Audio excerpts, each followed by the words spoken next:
judgment is expected to be delivered in the Frankfort Magistrate's Court today.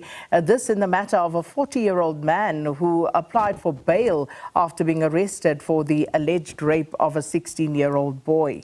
The accused allegedly had previously faced charges of possession of child pornography and sexual assault.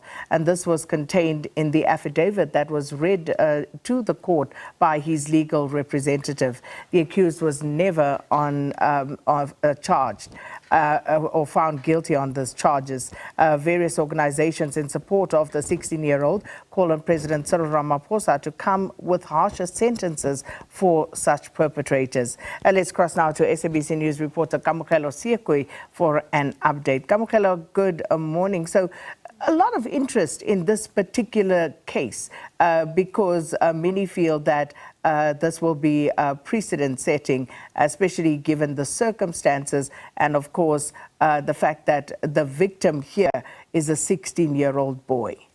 Well, indeed, there has been a lot of interest that has been shown in this case. We saw last week when we were there for the bail application, various organizations just showing up to come and support the 16-year-old victim in this matter. And also, at the end of the day, submitting a petition to the magistrate, telling the magistrate that they really do not want the alleged perpetrator to get bail in this matter.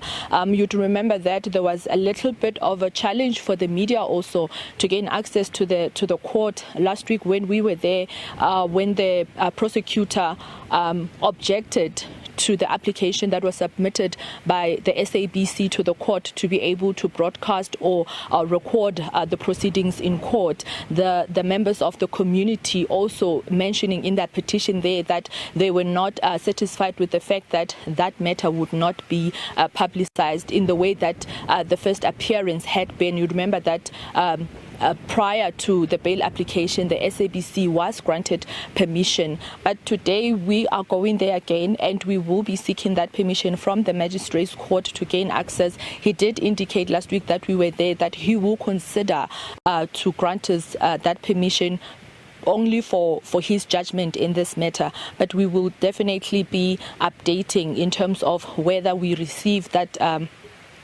permission to broadcast in court, or we will just take it by ear. And just a quick one on a point of clarity, Kamogelo, with regard to the allegation that the accused had previously been found in possession of child pornography. Can you just talk to us about that and whether he was charged, whether he was found guilty on that? Well, what happened was those charges were actually mentioned by his lawyer in the affidavit that he read to the court, pleading for his for him to get bail application. He did mention that the accused was never convicted for those charges. So he did face the charges, but he was never convicted for them. I think what he had mentioned in there was that he got a warning from the magistrate at the time that those charges were brought to court.